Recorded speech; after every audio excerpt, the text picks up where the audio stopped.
Revolt. He's pumped Jack. Swan, magnificent pick-up and going for goal. Oh, that's brilliant. Well done, Martin. Oh, that's good. Richmond keep it ticking over.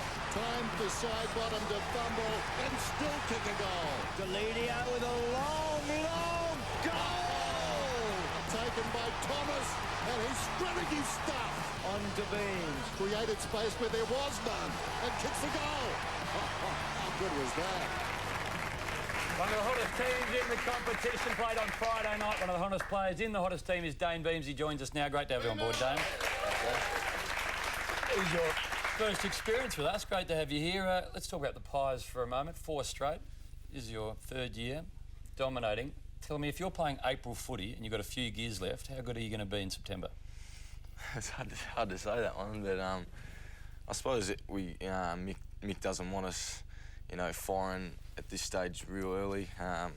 He wants to sort of build it up a little bit, and we know we played our probably better footy last year towards the latter half of the year. So as well as we are playing now, I think we've still got a lot of improvement to go, and I think the competitions, I think Luke was saying earlier, the competition's a lot more even this year. So we've got to be on our game. We spoke to Maxie yesterday on radio, Dayne, and we asked him, is Collingwood falling into the trap of playing extravagant football? He said yes during the 3rd quarter on Friday night. Is he right? Do you agree with him wholeheartedly? In that 3rd quarter, I think we are, yeah. And I think we copped a fair spray at 3/4 time as well for it. Did you get any words? No, I didn't personally get a spray, but there was a couple of blokes that were singled out. But can you name names? I actually can't remember. I'm only joking, but was he pretty wild, Mick? He wasn't happy with the way we played in that 3rd quarter, and I think he had every right to be not happy. We let him back into the game, and we didn't stick to the way we wanted to play footy, and therefore Richmond, they've got a lot of young players. I think I said earlier, after the game, once young players, get confidence up, it's pretty hard to stop. So they were able to do that in that 3rd quarter. Let's just have a look at the results from Friday night football. It was a blitzkrieg in the first half, 50 points the lead. Then, as Dayne said, the Tigers got back into it, 26 points at 3/4 time, but 71 points in the end. Jack Revolt kicked 4, Dane Swan, unbelievable again with 33 touches. But Daisy Thomas was again very good. Just with Daisy and with a lot of the Collingwood players at the moment, the training, and just have a look at this, you're running and you're doing things that most sides would want to do. Your training loads at the club at the moment, are they higher, or are they back to what you'd hope they'd be? I think it come down to we came back from our off-season break 2 weeks earlier than normal, and we went to Arizona straight away. So we knew that teams would have that head start on us because we went into October playing footy. So we knew that we had to catch up to the rest of the group. And I know when we got to Arizona, we got the stuff run out of us. So did it pretty hard. It was physically very hard, yeah. That's a great sign from a team, because most of the time you hear players whinge and you don't have your full 8 weeks or 6 weeks break, whatever it is. So for a team to come and say we're going to start 2 weeks earlier, you can see why they come back and playing such good footy early. Hodgie, Dane, a player's behaviour on field, how much can it influence others? We're going to have a look at Jack Revolt's night on Friday night, and he was told to behave the way he behaves. Is it something that can disrupt the team?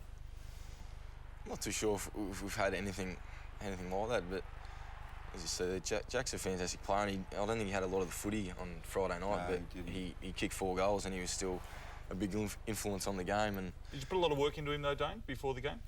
Yeah, we put a lot of work into every player, but obviously Jack's one of their better players, and I'm sure Chris Tarrant would have sat down and had a look at him pretty closely during the week. I've heard you put your hand up to play on Hodgie in round 16 already. Is that true?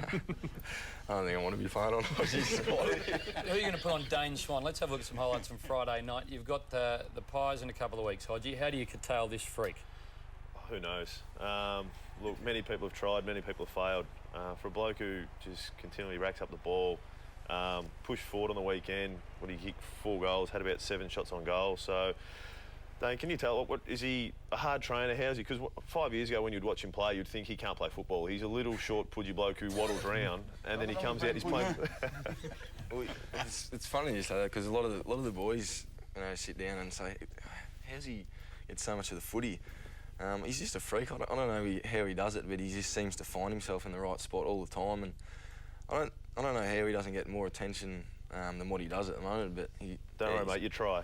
Mate, you try and give him attention, but Hodgie, it doesn't work. You're going to answer this question first. Scott Pendlebury or Dayne Swan? Who is the most dangerous player? It's hard to say. I'd probably go Swanee, just the fact he's pushing forward now and kicking goals. It's always damaging a goal-kicking midfielder. Dayne? It's a really tough one, but I'd say Swanee at the moment, yeah. Well, that's what we asked our viewers on Friday night, the voice of the outer, and here is the results. They agreed with both of you guys. It was Dayne Swan in a canter in the end, which was surprising. 71 to 29. It's not a canter. Scott Pendlebury is an elite midfielder. It just goes to show what people think of Dayne Swan. Yeah, but would you not say that those results were won in a canter? There was obviously no No, they forwards. were a canter, but in reality, it's not a canter. Pendlebury is a star.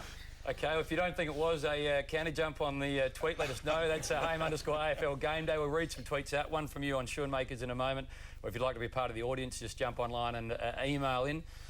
Tom Selleck has been around for a long time, not quite as long as Mick. I just checked on birth dates and bits and pieces, but have a look at this. Is it a true scenario that Mick Malthouse has been doing the stunt doubles for Tom Selleck in his movies for a long time?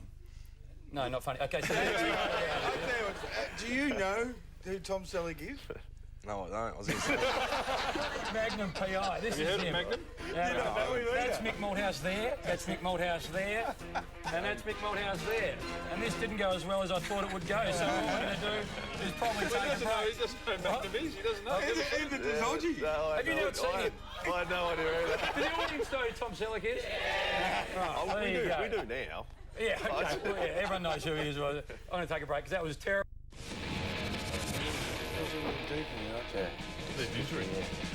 Time for In the Three. Travis Cloak, I believe I can fly. Reasonable sort of ink work on the back. Number 2, we just slide in with a man that has been dominating football fields for a long time. It was put on by Lucky Diamond Rich, who's the best tattoo artist in the world. Got the family motto stapled in there somewhere. And we finish things up with a man that's been in sort of reasonable nick in his first couple of years. He owns a couple of flags. One is the real deal, one is the Nat Cup. He joins us now, the Pie, with the Dragon tattoo. Now, lots been talked about tats. We assume that it takes one to know one. This one is called Show Us Your Tats, this segment. Now, I'm going to ask you to have a look at these images and you tell us who these are. Play the tape if you can. Dayne will just tell you quickly if he knows them or he doesn't. That's Aaron Edwards. Bang, 1 from 1. Well played. Next. It's slower than I thought, isn't it? Adam Cooney. Bang, well done. 2 from 2. You know what you're talking about here. And we just go move on to the third. I've forgotten this one. Ruckman, big fella. Swans. Jesse White. Bang. Jesse White. Oh, that wouldn't do that. Do you know other people's tats well? I suppose there's more people with them now, so you do get a look at them, and I like to look at tattoos anyway, so I like to look at them in detail and that. Did you know he had tats throughout his body? David Schwartz?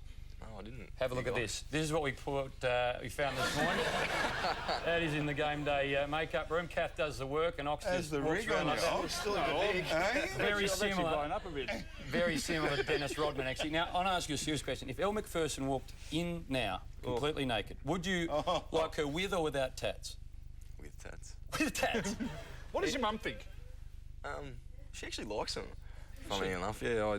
I didn't really tell her how many I was going to get at the start, but I think every time I get one, she sort of says, "Dayne, when are you going to stop getting tattoos?" And I actually don't know the answer to it because. How much has it cost you so far? It hasn't cost me probably as much as it should. I know the guy down there on the Gold Coast, so. Anzac Day tickets. Anzac Day tickets. Righto. Next Monday, you've got the Anzac Day clash. Time for some quick hands, quick questions, quick answers. You know how it works. Anzac Day win or a NAB Cup Grand Final win? Anzac Day win.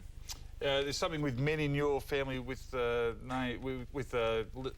sorry, I'll start again. With someone in your family, your name's ending in E. Why? EY. I'm not too sure. I've seen that bit in the Confidential a few weeks back, that E for bloody effect or something. I think it was. I've got no idea where that's come from there. Yeah. Well, don't forget that out, Ox. Yeah, I spelled it out beautifully, didn't I? In one word, describe Scott Pendlebury's hair. Dirty. Righto, Swanee might be better than Pendlebury right now. Who's your most important player? It's a tough one. I think the big blokes we've got in Travis Cloak and probably Dawsey now as well. And also when Darren Jolly's up and going, I think he plays a real pivotal role for us, getting first use of the ball. And you know, the game really does start and stop in the midfield. So if he gives us first use, then he's very important to us. Dayne, thanks for coming in. Really enjoyed having you on board. Thanks, mate. Dayne Beams, ladies and gentlemen. Plenty still to come on Game Day. Michael Hurley to talk about yesterday's draw. Player of the day to duty. Stay with us.